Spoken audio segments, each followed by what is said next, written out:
Williams Real Estate, and this is my business partner, Derek Ryan, in the back here. So the topic of today, we're going to be chatting about selling a house in today's market. Okay, so I'll make this as interactive as possible. I have some information that we can definitely go through together, but please, while we're having this conversation and while conveying this information, definitely feel free to pop out any questions that are on top of mind, because I want to make sure that we are making this time as valuable as possible for all of you.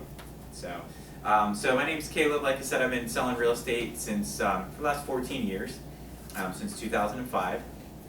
And just a little origin story, I got started into real estate, graduated from Westchester University with a marketing degree and had no clue what I wanted to do with my life.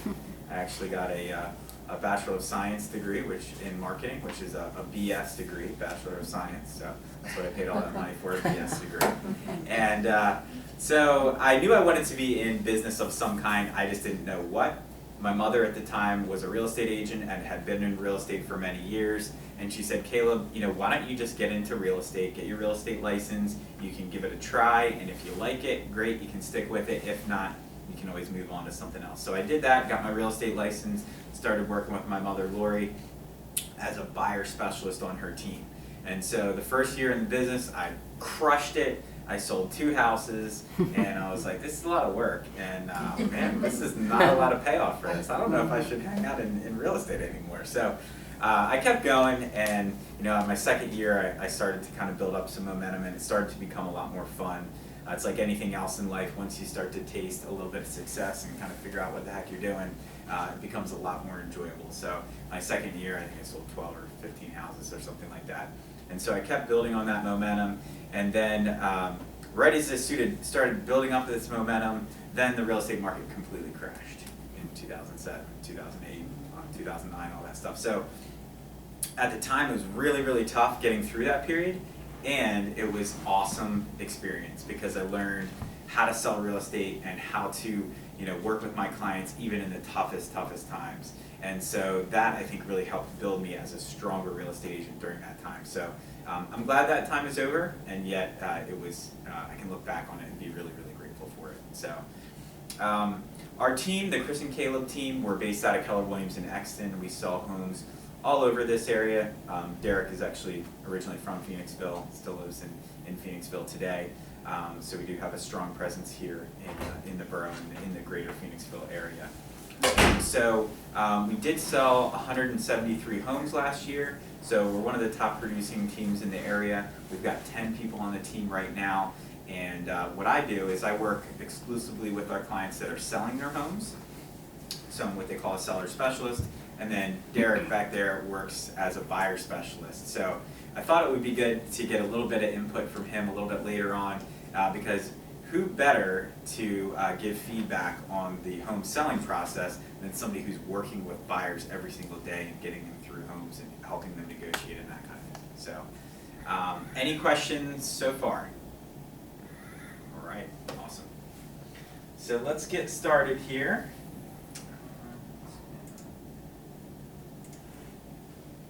How's the market? I hear that question all the time. If you're a real estate agent, that's like the #1 question to say. How's the market? People always ask me that. And how do I answer that question? Well, I give the worst answer you could possibly give to somebody who asks a question. What is the thing you hate? What is the thing you hate hearing when somebody asks? You ask them a question, they say, "It depends." I know, but it depends, right? The worst thing you can tell somebody. It depends, but it really does depend. There's 2 really, really major factors that it's going to depend on in most cases. I mean, there's more than these 2, but the biggest 2 that we can talk about are price range, and then also school district. So in this area, school district really drives a lot of demand for a specific property that we're talking about. So obviously, school district, you have no control over. Your property is in whatever school district that it's in, and that's what it is. Price range, you have some degree of control over, because you do have the opportunity to choose the price that you're going to ask for the house.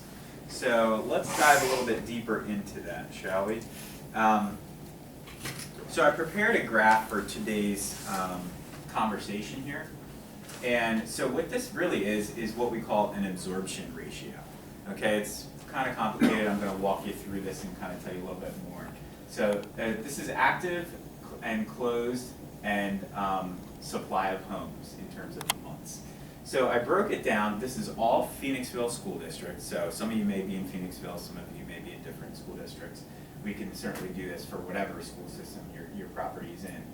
So I broke it down in price ranges. It's 0 to 200,000. The blue bar is how many are on the market today. Those are actives, okay? And you can see there's a big difference. Obviously, the most supply is in the 300 to 400,000 range. There's 17 homes on the market currently. And then you can see it, it kind of ramps up and then it starts going down.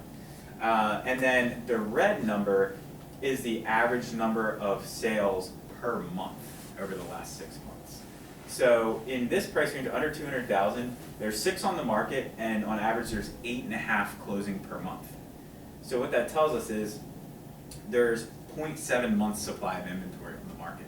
So that is an extreme seller's market. There's less than 1 month supply of inventory on the market in Phoenixville. It's very similar here to the $200,000 to $300,000 price range as well. So again, same deal, definitely an extreme seller's market. Things start getting a little bit more evened out as you get to 300 to 400,000. So you have 17 on the market, 6.8 are selling, so you have 2.5 months supply of inventory. And then 400 to 500,000, you have 3.5 months supply. 500 to 600,000, about 4 months supply, and then you see a huge difference there. As soon as you hit 600,000 in Phoenixville School District, the supply of inventory goes from 4 months to 8.5 months. So that's a huge jump. What you're seeing there is that's kind of like the price point at which, okay, you go from a seller's market to a buyer's market in one fell swoop there. So why is this important? If you have a home that's selling for $600,000 plus, you're probably hearing all your friends and neighbors and coworkers saying, the market is hot, it's a great market, we're getting multiple offers, which is all true for these people, but as soon as you hit this number, that stops becoming true. This is much more of, this is like the definition, I'll show you in just a second here, but this is actually 8 months supply and over is considered to be a buyer's market. So these people are actually in a slight buyer's market. What questions do you have on that information? Yes? Is that just Keller Williams information? No, this is all real estate sales. Oh. Yeah. Yeah, good question. Any other questions about the graph here? Okay. So this is the kind of the definition of a buyer's market versus a seller's market. So if you have less than 4 months supply of inventory, that's going to be a seller's market, which means the sellers have more control of the market than buyers because there's low inventory. If you have 5 to 8 months supply of inventory, that's considered to be a balanced market. And then anything over 9 months supply of inventory is really a buyer's market. So that last price range was 8.4. So that's like kind of right in between a buyer's and a balanced market. So in most areas and price points, we're seeing a seller's market or a balanced market. There are definitely some areas and price points that are going to be in a buyer's market still, even though the market is hot right now. Yes? Is there any particular reason why there's few homes in the lower price range, and how long do you think that inventory will remain very low in that price range? Yeah, the reason why there's that number, it's just, it's simple supply and demand, the reason why the numbers are so low.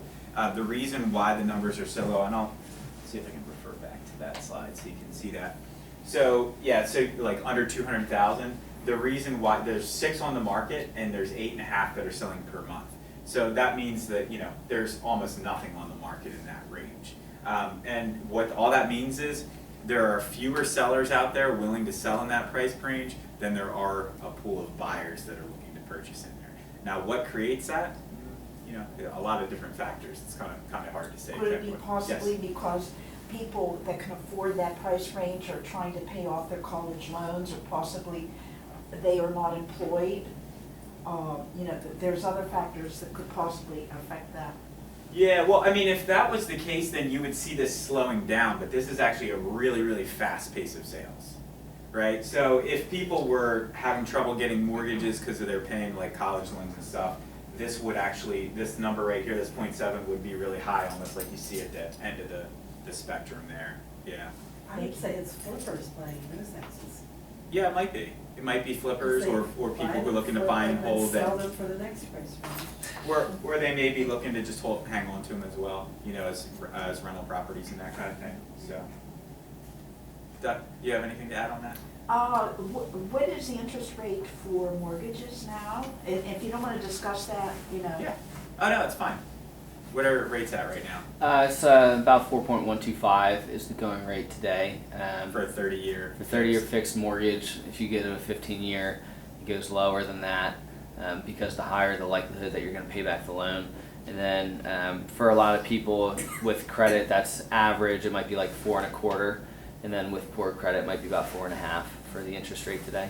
Right, which is still extremely Are low. appraisals hard to get today? Because I know at one point there were a lot of people got approved for, you know, the appraisal went through, but then before the closing, they had another appraisal. How are the banks filtering that process of appraisal? Yeah, so typically there is only one appraisal that's done. I do know in some circumstances if it's a very unique property or a property that is selling substantially over what other ones in the area, maybe it's very, very over improved compared to the neighborhood or something like that. Sometimes a bank will want to get a second appraisal done at that point. We haven't had a ton of appraisal issues recently, but that's always a risk. If you're in a really hot market and you're getting multiple offers on a home or something like that, if you're the seller, you know, you can drive the price up and up and up, but if that buyer is getting financing for the property, it still has to appraise. And so that appraiser, you know, that's going to be working for the bank, their job is to make sure that that buyer's not overpaying for the house. And so I've had circumstances before where I've told my sellers, look, you know, we're in a multiple offer situation, we've got 5 offers on the house or something like that, the price is selling for higher than the asking price. I say, that's great, and hopefully we can get you that price, but it is going to be determined on what the appraisal comes back at. So, you know, if let's say the house sells for $300,000, but it only appraises for $290, then what do you do? You gotta reduce your price. That's one option. Yep, you can either have to reduce your price, so instead of $300, being willing to accept $290. You can negotiate with the buyer. So a lot of times what we'll do in that circumstance is say, hey, look, there's a $10,000 gap between what we agreed on and what the appraised value is. Let's meet halfway. So as the seller comes down $5,000, the buyer comes up $5,000. Challenge with that strategy is for every dollar that the property does not appraise, and we ask the buyer to bring that to closing to make up that difference, they have to have that money in cash to be able to do that, because the bank isn't going to lend any extra money on that. So in that circumstance that I gave you where, you know, it appraises for $10,000 under asking, then, you know, the buyer has to come to closing with an extra $5,000. So, and then, you know, sometimes we, as the sellers, we say, hey, look, you know, we agreed on $300,000, we want $300,000 for the property. At which point, you know, the buyer has the right to come up with the $10,000 or the right to get out of the contract and get their deposit money back. So most of the time, if we do have a discrepancy with the appraisal, you know, we're able to negotiate it out and get it figured out. But that can be something that, you know, can be a challenge for sure, especially in those multiple offer situations. So, all right. Any other appraisal questions? Who is it that asks the bank to do the second appraisal? The bank would request I mean, for one to be done. for the person who signed the agreement of sale, their bank Yeah. is gonna ask for a second. Right. So a For lot what of purpose? To lower the price? no, just to make sure that they're getting the correct value from it. Yeah. No, I mean, it could be. I mean, yeah. So the bank is the one, you know, when you say you're buying a house, you say, hey, I just bought a house. Well, if you finance it and you put 10% down, the bank just bought 90% of the house and you bought 10% of it. So it's a different way to look at it, but I mean, that's the way the banks look at it. You know, obviously they want to protect their interests and make sure the house is actually worth, you know, what the buyer's paying for it, not You more. said there was already a first appraisal. That What would've been what I the was second. saying is it's extremely rare. Probably in my real estate career and doing this for 14 years, I probably had maybe 2 situations where there were 2 appraisals that had to be ordered, and they were weird properties. And what I mean by that is, like, you know, a farm or something like that, or like a really old historic home on like, you know, 5 acres or something like that. So it's very uncommon to have to get 2 appraisals done, but it does happen every once in a while. Right. Yeah, so. Yes? How do you determine the selling price, or are you gonna talk about that later? Yeah, we can talk about that now. Yeah. So so I'm a listing agent. I work with sellers, and one of the most challenging things to do is to determine the appropriate asking price for the property, right? So the goal there is we want to get the best price we possibly can for the seller, and we also want the house to actually sell, right? So what happens is a lot of people will make a mistake of overpricing the house to begin with, which ends up costing them money in the long run. And so, you know, I have a lot of clients that come to me and say, Caleb, well, you know, I know the comps are here, and I know that, you know, the recent sales are selling for this, but, you know, my house is nicer, and we should definitely list it for higher. We can always come down later. And that is true. You can always come down later, okay? The challenge, though, is this. When your house hits the market, that's when you have the most interest and the most showings on it, right at the very beginning, okay? And the problem is, if we overprice it right at the very beginning, you know, anytime you're selling your house, you're entering a contest, right? It's a price war and a beauty contest. And so what I mean by a contest is you're competing with all the other homes that are on the market in that area and in that price range. And so when we go on the market, and if the price is too high, people will, if it's a little bit high, people will still come look at the house. You'll still get showings on it. The challenge is, if they look at 10 to 12 other houses on average before they make an offer on one, are they gonna walk through your front door and say, wow, compared to everything else we've seen, this is a good value. This is a lot of house for the money that the seller's asking. Now, when people do that, when they see the value there, that's what causes them to move forward and actually make you an offer. If it's priced too high, it might be a beautiful home. They say, yeah, the condition's great, but you know, there's better values out there for us, right? So if we price it too high in the beginning, and the first couple weeks go by, maybe you get 5, 6, 7, 8, 10, 12 showings, but you don't have anyone making an offer, that's an indication the market is telling us that the price is too high at that point. So what I'd like to do is, you know, there's not one way to price your house. There's not a right way and a wrong way. There's different strategies that you can use when pricing your house.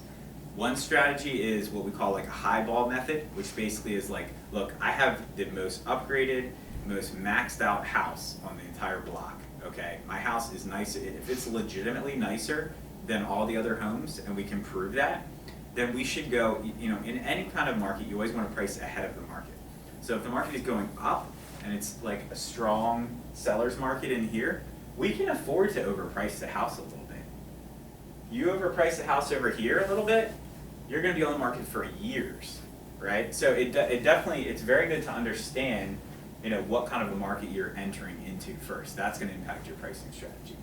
And so, going back to the highball pricing strategy, if you have really a really maxed out, beautiful home, we can list it for higher than what the other comps in the area are selling for. But if your house is just like everything else that's selling, and we try to list it for $15,000 more than everything else, well then it's just simply gonna sit on the market. And it doesn't matter how great your real estate agent is, it's not going to, you know, be a good enough value to cause the house to sell. Why wouldn't buyers make an offer that's a little less than the asking? They could, but why wouldn't they make an offer on something that's $15,000 less that's just the same?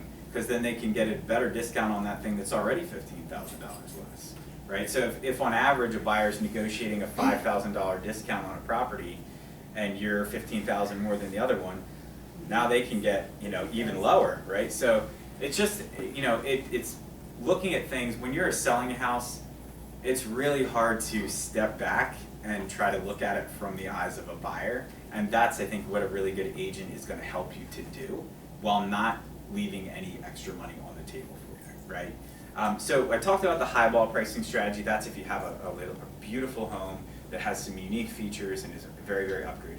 The other strategy you can use is just a simple market value strategy, right? Okay, and that's we look at the comparable homes in the area, and depending on where the house is and that kind of thing is how we determine what those comparables are. But the bottom line is this: when I look at pricing house for my clients, I try to look at it from two different perspectives. One from the buyer, because obviously the buyer is going to be the one coming in and making the offer. Second was from the appraiser, okay? Buyer and appraiser, they're gonna be looking at things differently. Buyer is gonna be very much emotion driven. They're very much gonna be concerned about upgrades and things like that. The appraiser is gonna be much more concerned about square foot, you know, like upgrades that they can, you know, charge on they give upgrade, like for a finished basement or for a redone master bathroom or some of these other things. Now, those things are definitely going to appeal to a buyer as well, but staging is gonna make a house worth a lot more to a buyer. Staging is gonna make no difference to an appraiser. They're looking at things from a surely mathematical, cold, hard facts type of situation. Whereas the buyer, they're looking for a feel. They wanna walk in the front door and feel like, oh wow, this is an awesome place where my family and I can live for the next, you know, many, many years. So that market value strategy, we're gonna pull comparables, you know, within a couple mile radius of the house that are like comparables. What do I mean by that? If you have a two-story home, I'm not gonna compare your house to a ranch, a one-story, okay? Even if that house was sold next door. It's not a comparable. An appraiser would never use a ranch and a two-story, so I'm not gonna use a ranch and a two-story to compare your home. You know, if you live in a twin, I'm only gonna compare it to twin homes. If you live in a townhouse, I'm only gonna compare it to townhomes. We're gonna look for similar bedrooms, bathrooms, square footage as you know, similar as possible.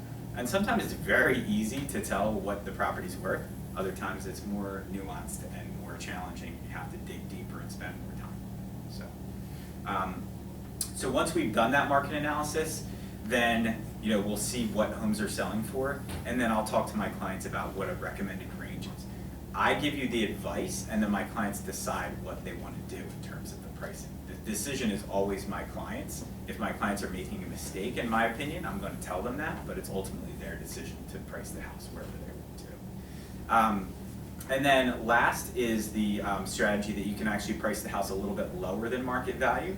If you're in one of these areas like this where the market is that hot, you could definitely price below market value and you're going to get multiple offers on the house. It's pretty much, you know, I can't say it's a guarantee, but it's a very, very high likelihood to do that. So when you do price it lower than what some of the most recent comparable homes are sold for, buyers see that as a great value, they swarm to it, and the price ends up going up instead of going lower. So, any questions on those three different pricing strategies? The high ball, market value, and then slightly below market value? So Yes. when does the inspector get involved? That's the one who comes before it's actually sold. So that could change, Yes, because if something they find isn't really right or good, right. it could change what you have to pay or, Yeah. right? Yeah, so one of the things that I recommend, how many of you have been in your house for more than 15 years? Everybody, okay. So if you've been in your house for more than 15 years, I do typically recommend to get a pre-sale home inspection done, okay?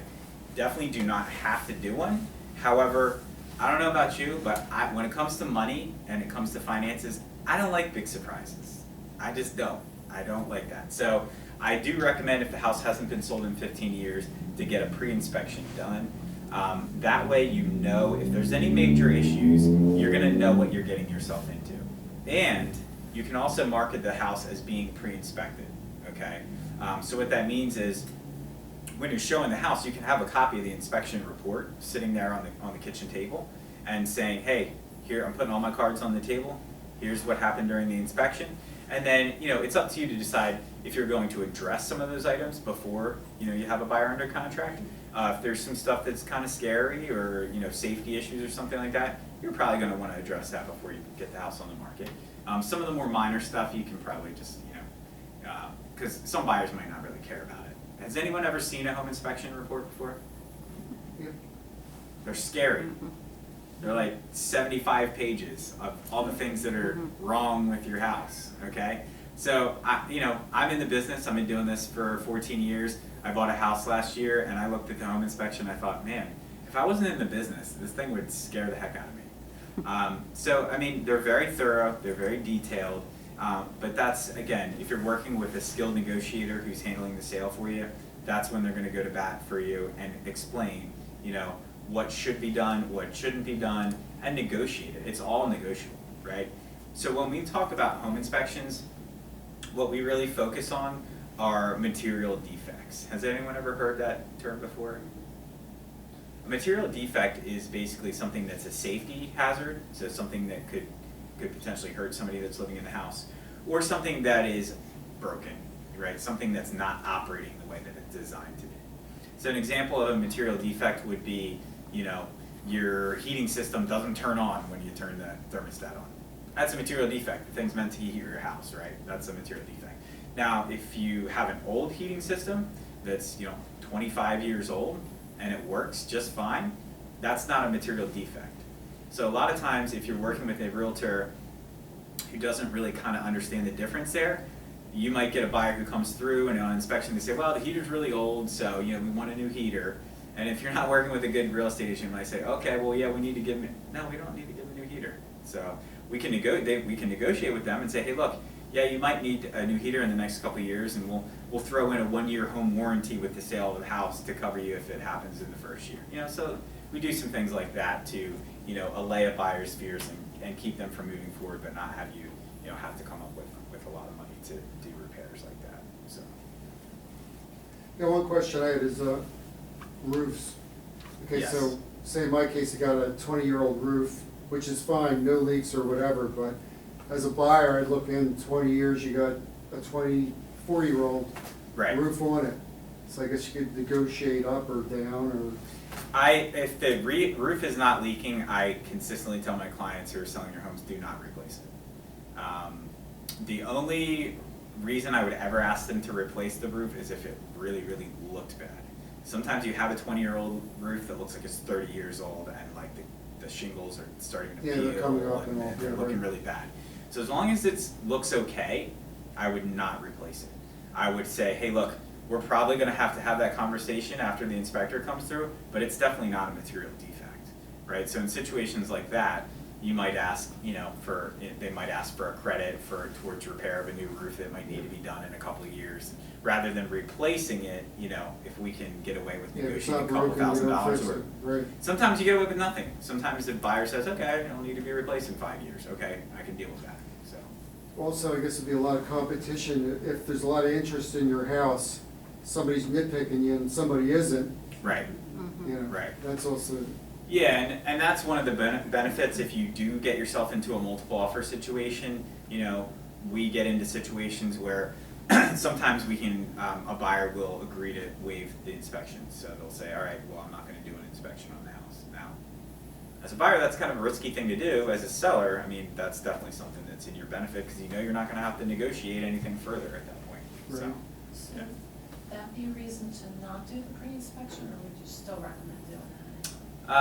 Yeah, I mean, it depends. What are your chances of getting a multiple offer situation on your house? So that's one of those things you really have to kind of look at your individual circumstance and kind of look at the likelihood of, okay, am I in one of these groups or even in this group? You know, if you are, you might want to decide not to do that, right? That being said, you know, so to get a pre-sale inspection is probably around $400. Okay, so it's not cheap. It's not cheap to do it. However, if you don't do it, and most buyers are going to want an inspection, I'd say probably 90% of the homes we sell have a home inspection on them. And if you are going to have a home inspection, to me, the $400 is worth it because you're going to go into it knowing what the major issues are. In most cases, whoever buys the house, even if you get a pre-sale inspection, will probably get their own home inspection done. That's simply because a lot of times they just want to make sure that it was a legit home inspector, like, you know what I mean? So I think that when you get a pre-sale inspection done, maybe sometimes they think, oh, well, is this like your cousin that just inspected your house that's a home inspector and he just like said everything was fine and it wasn't? So, you know, so I think there's a high likelihood that may happen. But I have definitely sold plenty of homes before where the buyers said, hey, like, well, we're not going to do a home inspection because you already provided one. I have one in Kimmerton right now that's that exact situation. There was a previous buyer, the contract fell through with it. The next person who's buying it said, hey, we'll use their inspection. We're fine with that. So, any other inspection questions? How do you find a good inspector? Like, Yeah, a recommendation from your realtor is a good Okay. place to start. If you need some recommendations, definitely you can chat with me afterwards. We've got some good inspectors that we can, Okay. recommend to you. Yeah. Any other questions on inspections? Well, one of the things I heard is, like, we have an older house, it's like built in 1929. We haven't really done much, we've done little things, Sure. but we don't, and we're at the point now where we could start doing some things, but we wondered, we're not sure how long we're gonna stay in it. Right now, we're staying in it. Right. So I thought, I said to my husband, we should probably get that pre-inspection to know what should be done before we do anything, and then Yeah. we can focus on what should be done in order for it to sell as well as make our Right. lives comfortable. Mhm. Does that make sense? Yeah, I think that's a good way to do it. It'll help you prioritize. That kind of leads me into another conversation about staging homes, which is something that we do on my team. I do hire a professional stager to consult with my clients, just to give them a good plan of how to prepare the house for sale when they are ready to sell. And I love having my stager meet with folks who are, a year, 6 months, even 2 years out from wanting to sell their house. Because if you call me and you say, hey Caleb, I want to get my house on the market in 3 weeks, it's pretty overwhelming to have a stager come in and tell you what can be done to the house to prepare it so that you get the best price possible. Now I will tell you with my stager, she'll come in and she'll give you the recommendations like, in a perfect world, this is all the stuff I would do, right? And then you take that information and you determine, based on my time frame and my budget, what's realistic, right? So don't feel like you have to get every single thing done that she tells you. However, the clients that do most of the things that she recommends end up selling faster and for more money. So it's always kind of that, that analysis that you have to do in terms of, okay, do I want to sell my house for the absolute maximum amount of money that it can? And am I willing to put the hard work, time, energy, and effort into that? Or do I want to just do some of the stuff and, maybe not sell for the peak, but Right. still sell for a pretty good price, so. But you're also paying to fix it up, right? So that, Yeah, like what- and there's a lot of things when you go to sell your house that are simply not a good return on the investment. So like a lot of people will tell me, say, hey, should we finish our basement before we put the house on the market? No. Finishing your basement, unless you're in like a tiny, tiny house, finishing your basement before you put the house on the market is probably gonna have one of your lowest return on investment. There are very few things that you can do to your house that you'll get more money than you put into them. However, some of those like painting and carpet or painting and flooring are probably the two biggest things that make a difference. Because when you think about it, you got the 4 walls of whatever room and what's on the floor, and like that's the majority of the things you're looking at when you're looking at a house. Paint is pretty inexpensive, even if you have a professional do it. If you do it yourself, obviously it's even less expensive. One of the things my stager does is she helps my clients pick out warm, neutral colors that will not look sterile and like bland, like a pure builder's white that just looks kind of too sterile and too bland. But will be warm but neutral, so it's not really nobody's gonna move in and think, oh, I can't deal with this color any longer, right? But it'll make the house appeal to the largest number of buyers possible. So. So with Yes. carpet, I've heard, like most people say, change the carpet, but then you end up putting in like not the highest quality carpet, then people end up ripping it out, putting in what they want. That's okay. So it seems Yeah. like a waste to, which is better, that or Yeah. give them money toward carpet? No, I get that question literally all the time. It's always better to put the new carpet in, and here's the reason why. People, when they go through the house, they want, people work a lot these days, most people do not want to buy a fixer-upper, right? And so if people come in and they see a carpet that is stained or very worn or something like that, it kind of speaks to them and they think, man, did this person take great care of their house, right? So it's like almost the same thing as if you were gonna buy a car or something like that was a couple years old. Still could be a great car, but if it looked kind of worn, you'd think, man, do these people like take good care of this car? Like, did they ever change the oil? You know what I mean? It's the same type of thing. So we don't want to give people any reasons to not make an offer on the house.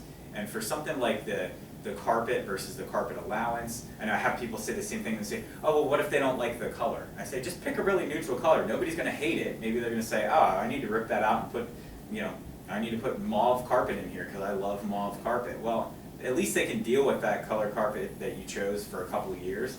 And I don't know about you, how many of you have something in your house that before you bought the house, you swore you were going to change it in the first year that you were in the house, and now it's 20 years later and you still haven't changed it? In the bin. Right? I think most people have a little something like that. So it just goes to show that, you know, even if you switch out that carpet and they don't love it and it's not their first choice, if it's neutral, they'll deal with it. It'll be fine. So Is there a preference of a carpet or wood floor? buyers, by and large, would prefer hardwood floors to carpets.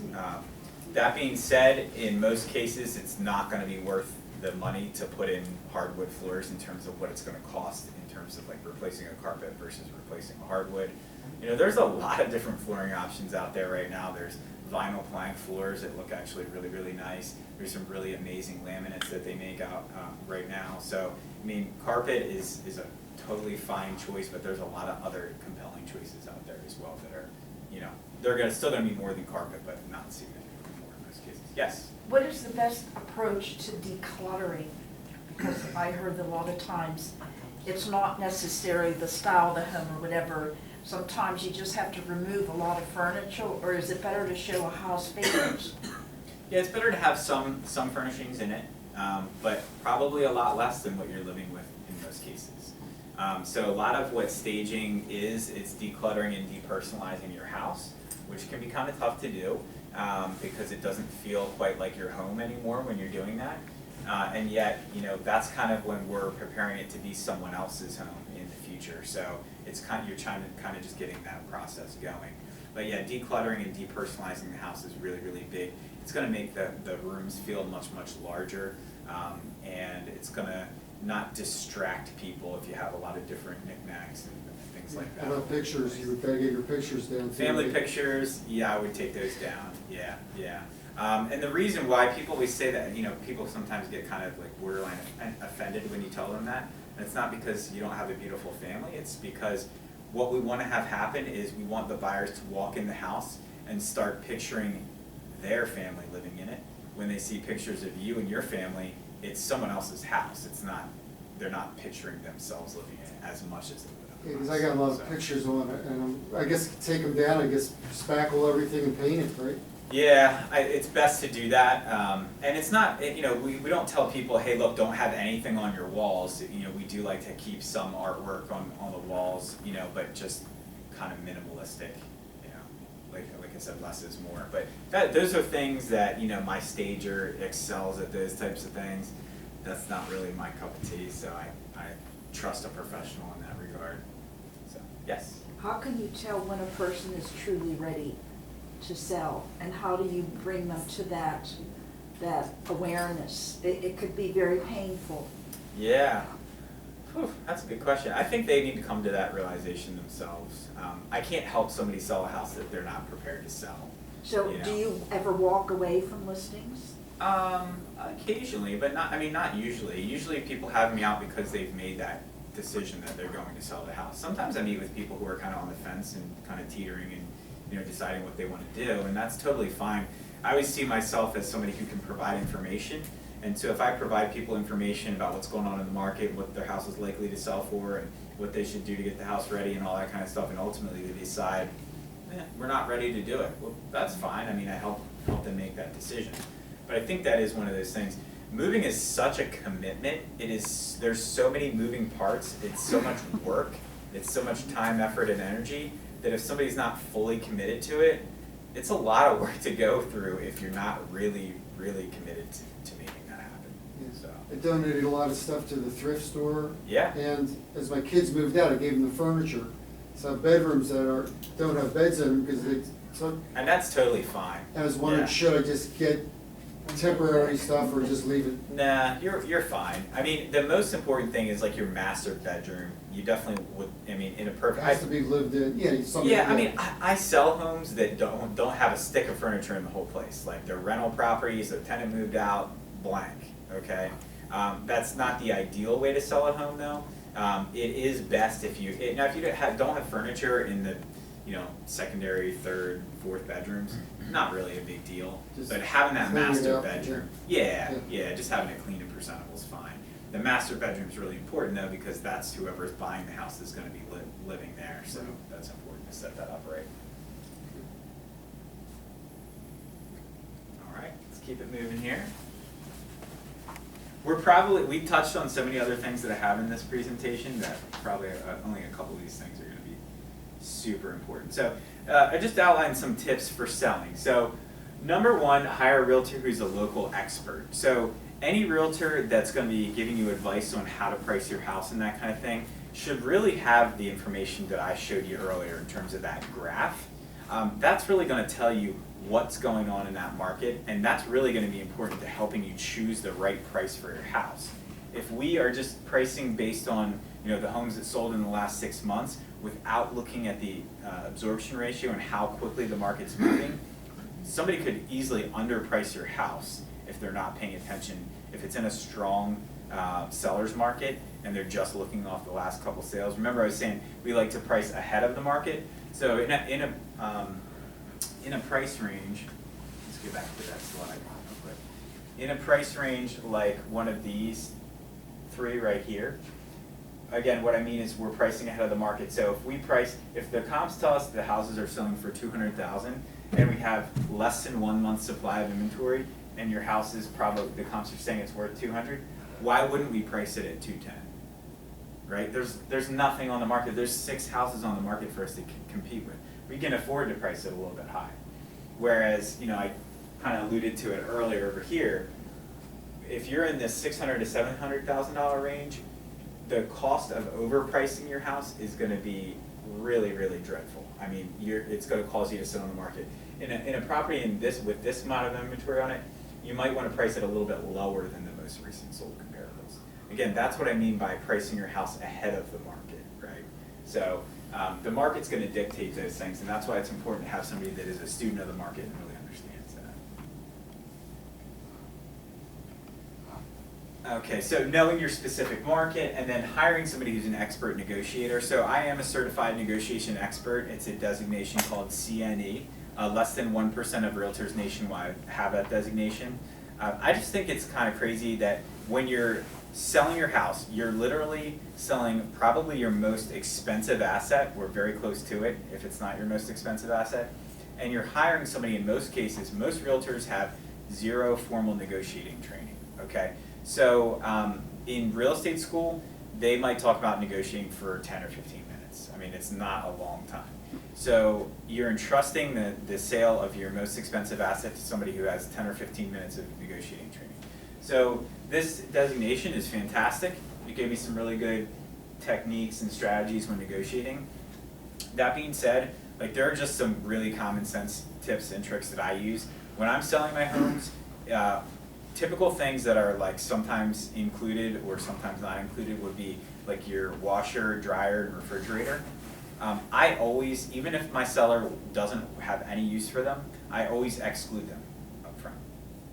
And the reason why I do that is when we're negotiating your home inspection, if I can negotiate with a washer, dryer, and refrigerator rather than spending your money, I'm going to do that, right? Because that's a value add. If we just say up front, washer, dryer, and fridge are included, then we come to the home inspection and now we're going to be negotiating with you doing a bunch of repairs or giving credits and that kind of thing. So I like to give us a little head start with the washer and dryer and refrigerator in our back pocket if those things are up for sale or up for negotiation. Other things that people sometimes don't think about, you have a riding mower at your property that you're not going to need at your new home.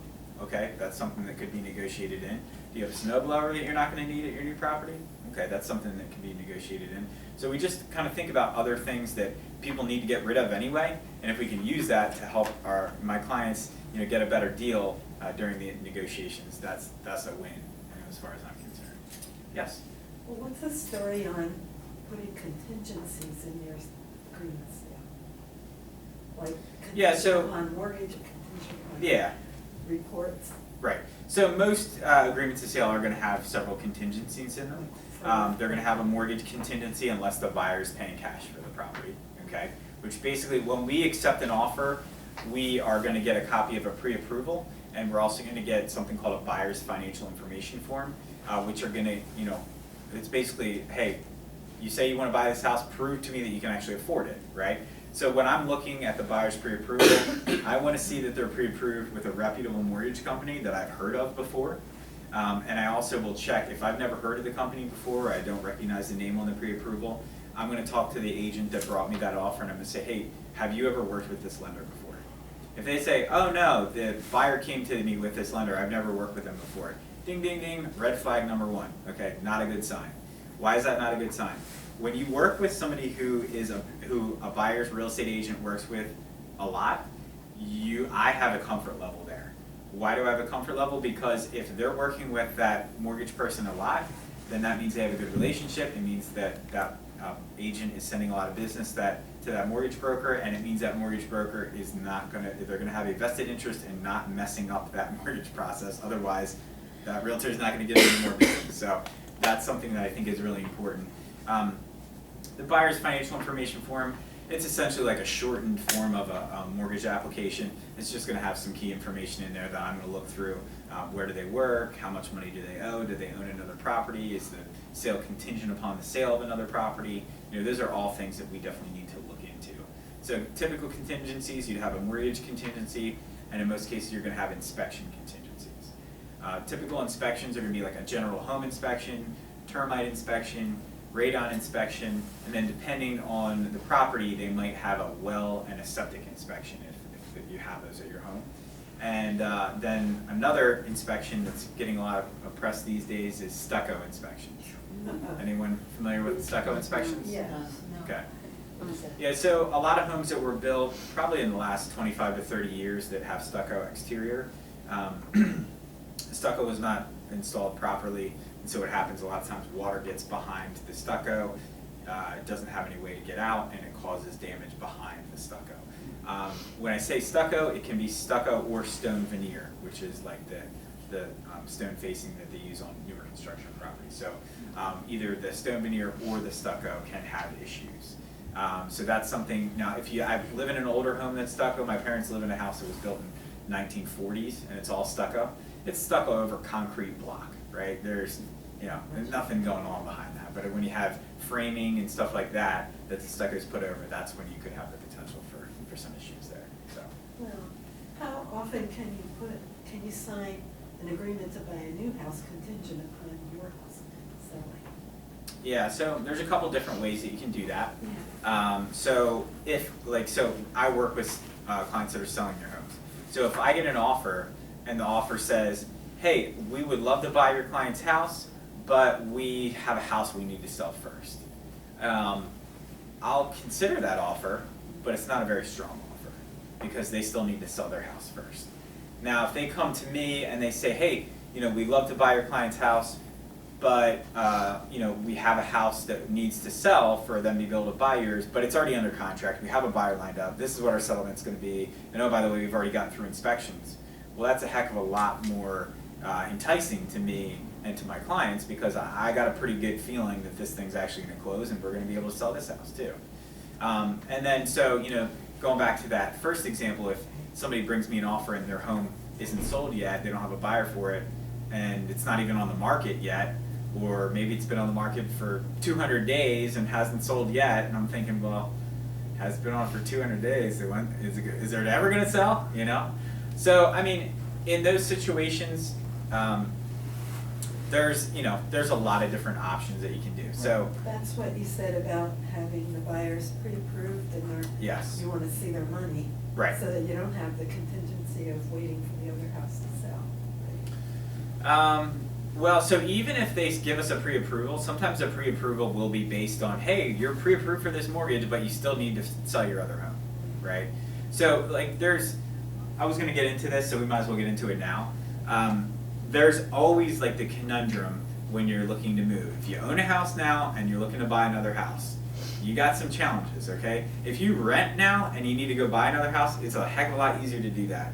Or if you need to sell a house now and you're moving to somewhere where you already own the property or somewhere you're going to be renting or living with family, heck of a lot easier.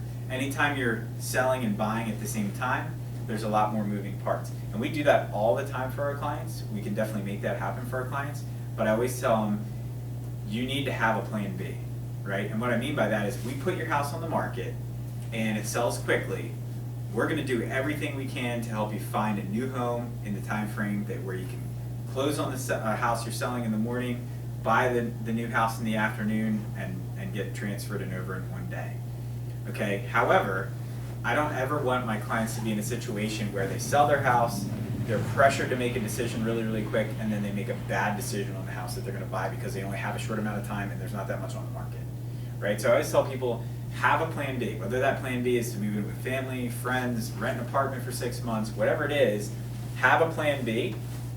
Most of the time, you don't ever have to go to the plan B, and you're gonna be able to find the right house in the amount of time that you have, but it's always good to have that plan B lined up just in case, so.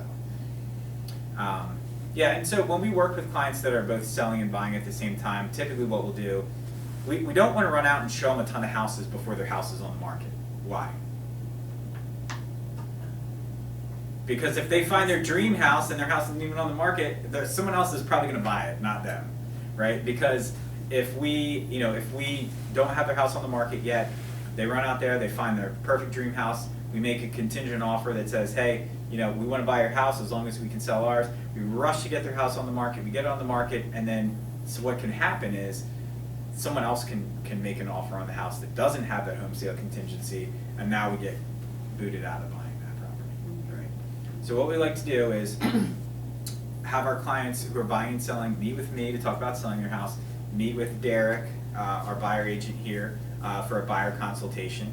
And what Derek will do is just kind of go through their wants and needs and take them out and look at maybe 4 or 5 houses. The reason why you're looking at those 4 or 5 houses is not to necessarily make an offer on one of them.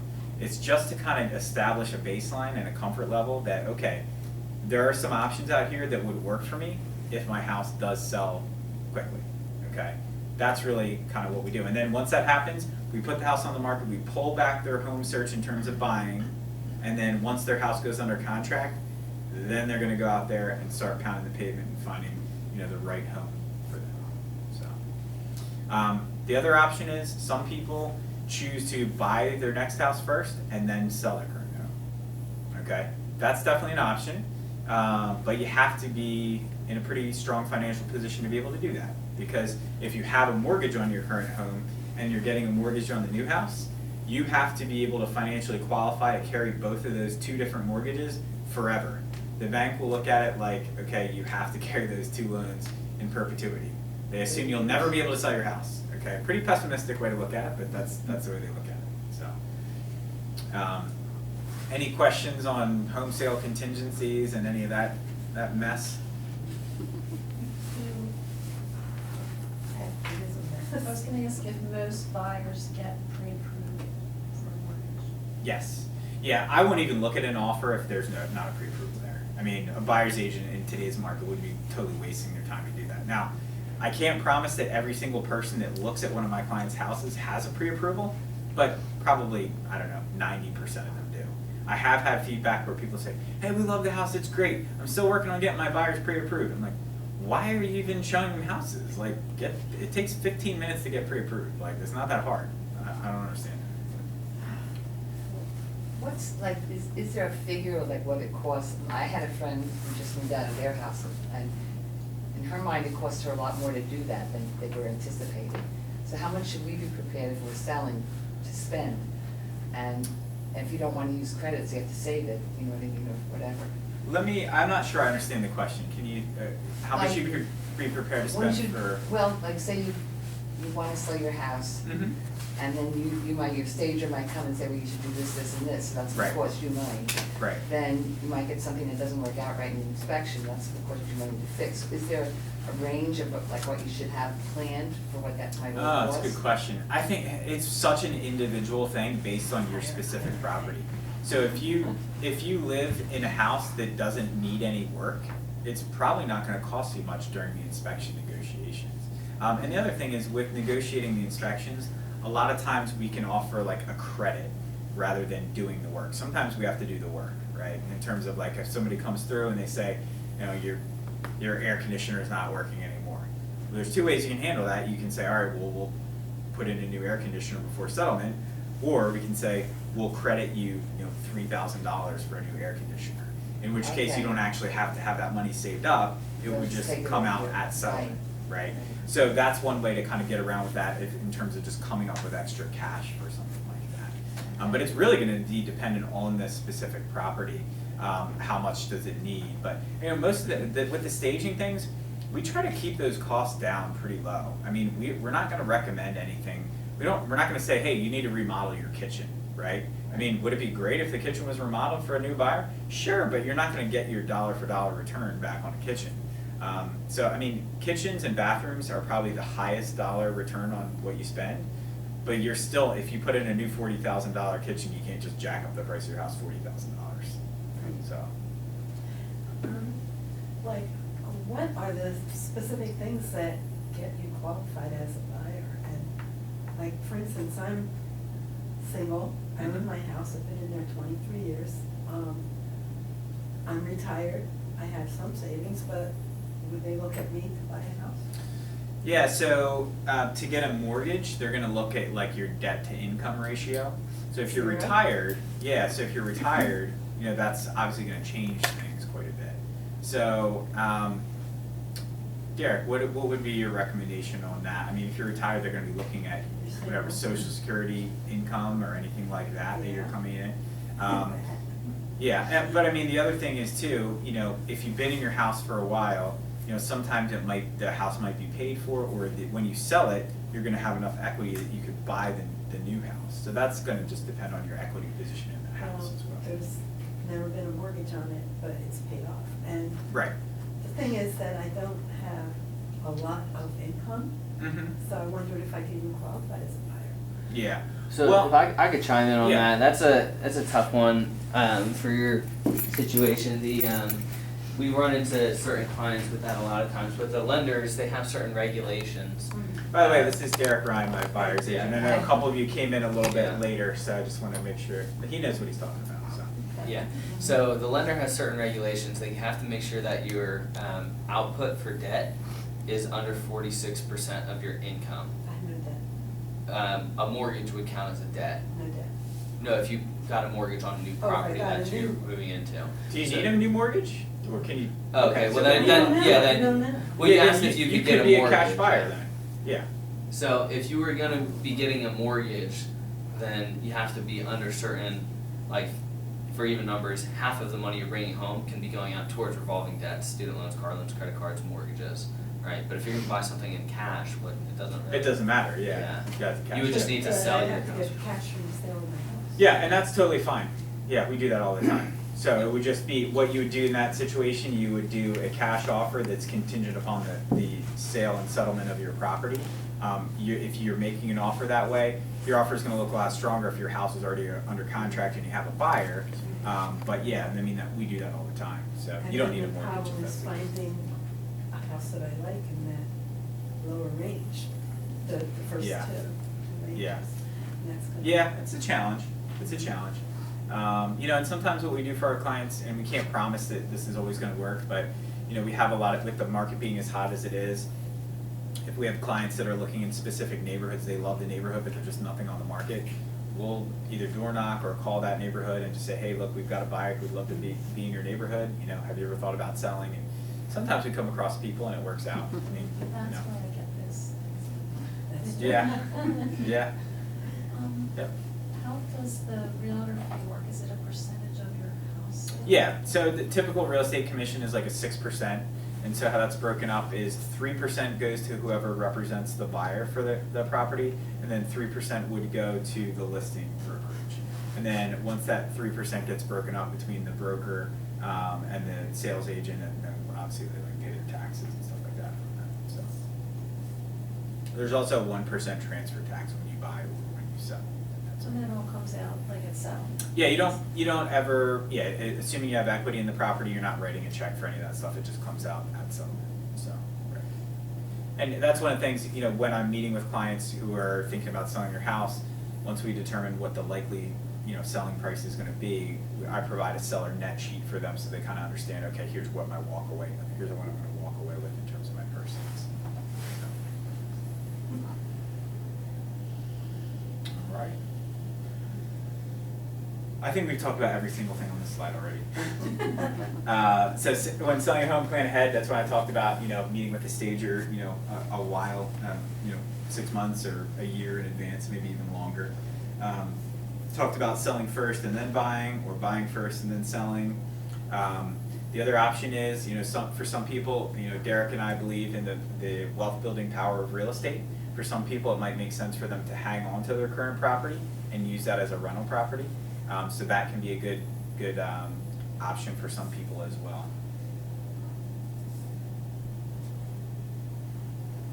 Talked about, we didn't really talk about septic too much.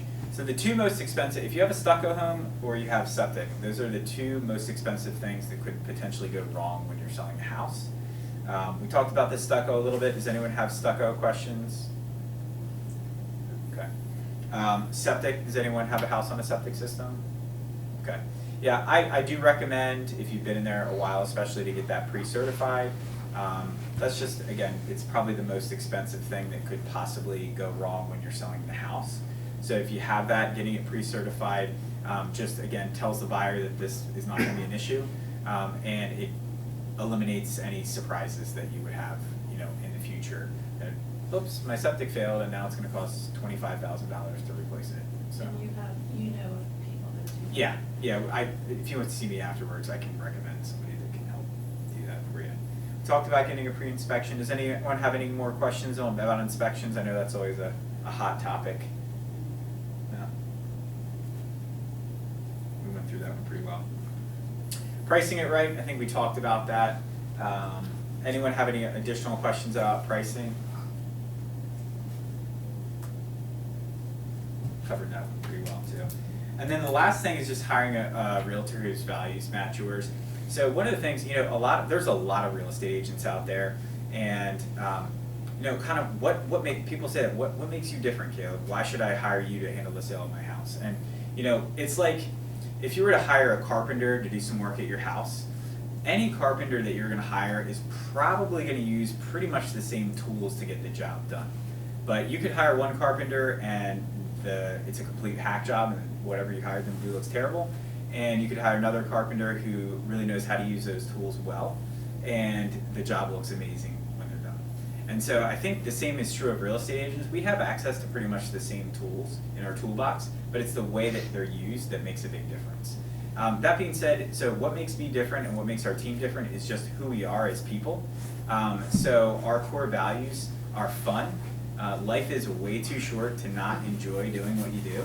I love being a real estate agent. I love helping people with one of the main decisions that they're ever going to make in their life regarding their home and their housing. And so we have fun doing that. Another core value of ours is responsibility. And so responsibility is big because, anytime you're dealing with relationships, anytime you're dealing with people, whether that's in a family or a business context, people are going to make mistakes, right? And my commitment to my clients is when I'm working with you, if I make a mistake, I'm going to own that mistake. And I'm going to say, hey, look, you're not going to find out about it from some back channel or something. I'm going to come to you and I'm going to say, hey, look, this is what happened. I should have handled it this way, and this is what ended up happening. Here's my plan of how we can get things back on track.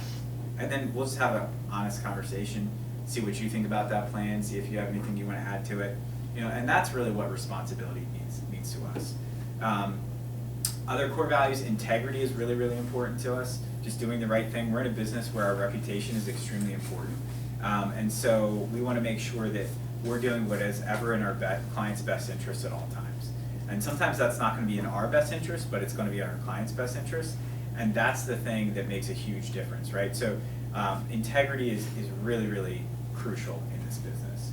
The other things that are important to us, growth. People that we hire on our team, and myself included, we love to grow. We love to read books. We love to listen to podcasts. We love to be around people that are doing new and innovative things in real estate. That's what keeps me personally excited about doing what I've been doing after 14 years. And that's not just real estate. It goes to me being a father and a husband and a leader. I'm looking for ways to get better in all those different aspects every single day. And then last is gratitude is really, really important to us, being thankful and grateful in all situations. And I know sometimes when I wake up in the morning, I might feel overwhelmed by the amount of things that I have to do, or the fires that I need to put out, or the problems that need to be solved. And when I feel overwhelmed like that, sometimes I just need to remind myself to be grateful and thankful for everything that I have in my life, because I am blessed. I have a lot of things going on in my life. I've got a great family. I live in a beautiful house. I get to work with people that I love to work with every single day. I mean, there's a lot of really good things in my life, and I think that, you know, the more you can remind yourself of it. And sometimes these problems that seem so big and urgent, you think about it, is this in 5 years, is this really gonna matter? In 5 weeks, is this even gonna matter? In 5 minutes, is this good? Well, probably still. But you know, that's just kind of who we are as a team, and that's what we hire to on our team. So I said we have 10 people on the team, and it's been a real growth and real journey to get here, because we've hired some people over the last couple of years that we were excited about. We were excited to have them part of the team, and then 2 or 3 weeks into it, it just becomes really clear that their values are not in alignment with ours, and that's when we need to realize, okay, like, you're a wonderful person, this is not the right place for you, you know? And so I think that's, the longer I've been in this and the more I've been building this team, the more I realize how important it is to be in business with people that share values with you. And that goes for our clients too. If we have clients that have completely different values than we have, we're gonna be pulling in 2 completely different directions. It's probably not gonna work out that well. But when we're working with clients that share similar values, well, then things are gonna click, and it's gonna be a great relationship, and it's gonna be something that, you know, both parties are really gonna enjoy, you know, going through that process and working together. So, what other questions do you have? Yes. So I was just curious, in, you know, recent times with Zillow, and people can go online and see the pictures of the houses, like how has that changed as far as, like how do people come to, buyers come to you? Have they like already seen the houses online, they say, hey, I want Yes. to look at this house? Yeah. So buyers have way more information than they've ever had right now. And I tell people that, like, people say, oh, should we do an open house for the house? And I say, we can if you want to. It's probably not going to sell the house though. And the reason why is that, I mean, open houses, it used to be like, to look at a house, there were 2 ways you're going to do it. You're going to schedule a private tour with your real estate agent, or an open house. That was it. Now you can go on Zillow, Trulia, Realtor.com, a billion other websites. You can look at 25 to 50 pictures of the interior. You can go Google Street Views and see what it looks like from the street. You can go Google Earth, see what it looks like from a satellite image. I mean, you can find out an awful lot about the property before you ever even set foot. I mean, these are things you could do if you're living in, you know, Abu Dhabi, right? I mean, so the people who come to us are much more educated than they ever have been, and I think that's a good thing, because they're coming to us with, you know, more knowledge. Now, a lot of times what will happen is, you know, because buyers might have that information ahead of time, you know, they'll come to us and say, hey, we want to see this house. And Derek works with buyers all the time. We have searches set up for them so that things automatically get sent to them when it's a good match for them. And a lot of times buyers will come to us and say, hey, we really want to see this house. And then we kind of go through the little requirements that they said they wanted, and we say, okay, well, you said you needed a 2-car garage. This doesn't have any garage at all. Is that okay? Do you really want to buy a house that has no garage? And they say, oh, well, yeah, probably not. So, I mean, sometimes you have that, but I think overall it's a good thing. It's just more information to glean, more information to educate yourself, so. And how's the pricing on Zillow? I mean, they don't know what the inside. 100% accurate, never wrong. You don't know what the inside of your house is. Yeah, no, I mean, it can be incredibly accurate and it can be incredibly inaccurate. It really just depends. Zillow, I found, is most accurate if it's a neighborhood with very similar homes that were all kind of like built around the same time and kind of pretty similar square footages. It's usually pretty accurate for that. I've seen it be messed up sometimes. It's far less accurate in a place like if you're in like Phoenixville borough, right? Where you might have a beautifully restored house right next to something that hasn't been touched in 50 years, right? And that's fine, that's okay, but you know, Zillow is gonna struggle in those situations. Zillow is also going to be basing their calculations off of $ per square foot, which, you know, is not my preferred way to look at houses, because you just don't know. You know, it's a computer program, it's an algorithm. You just don't know whether the information they're basing it off of is correct. For example, like when I meet with a client, I'm going to always pull up their property in the county tax records, and it's going to tell me what the square footage of the house is. You'd be surprised how many times that number is completely inaccurate. So that is, if they're basing their figures off of what's in the county records, county office, a lot of times they're gonna have, discrepancies just based on incorrect information like that. But wouldn't that influence the buyer, like, if you're, say you're asking more, and they see, oh, Zillow values it at this, like you're Right. charging too much? Yeah, I mean, it's definitely influences people's perception. I mean, there's no doubt about it. I assume that every single person I meet with has already been on Zillow to see what their house is worth on his estimate. Now, does it mean that sometimes their house is worth less or more than that? Absolutely, it absolutely is sometimes worth less and sometimes worth more. But I know that people are, I know people are on there looking. I mean, why wouldn't you look? You type in your address, it spits out a value in 2 seconds. I mean, it's pretty cool. So. Yeah, the old days, we used to go down to the courthouse at the recorder of deeds, assessment office at Pathonetary, you could check, you get all the square feet. So we used to Right. go to open houses, then I'd go to the courthouse, so you could Yeah. check everything, divorces, Yeah. you know who you're dealing with. That information's still there, by the way. Yeah, I know. but- yeah. It's But a lot more that's- work than going so- on Zillow. Yeah, no, but that was the old days, Yeah, before yeah. the computer, now it's, you type in and you can get all the information. Yep, absolutely. So, How Yes, about your Kathy. boundaries of the property? Because when we bought ours, our neighbor, who has since passed away and somebody else is in the house, told us that like there's a little percentage that was incorrect. Like just a little fence marker, and is that? yeah, that stuff all happens over time. So in Pennsylvania, there are some states where there is a requirement to get a survey done every time you sell a property. Pennsylvania does not have that. It's extremely rare that whoever buys the house actually does a survey. That is something that they could request as a contingency along with their inspections and stuff like that. So where that'll typically come up when a buyer purchases a home and they're getting a mortgage, they're gonna get title insurance. And so, they do like a meets and bounds measurement, but I mean, there's probably not anybody like walking off there, go from this stone wall to this pin in the ground or anything like that. So we use it's a site called Chesco Views, which is through the Chester County, GIS. GIS, yeah, so it's basically, it's not 100% accurate, but if you can type in an address and it'll give you an approximation of what the lot lines are. It's not 100% accurate, but it's a good starting place. Again, it's a good tool to have access. There's actually a surveyor in Phoenixville who will do your property for you, depending on the size. It varies in terms of price, usually between like $500 and $1,000 to get a property survey.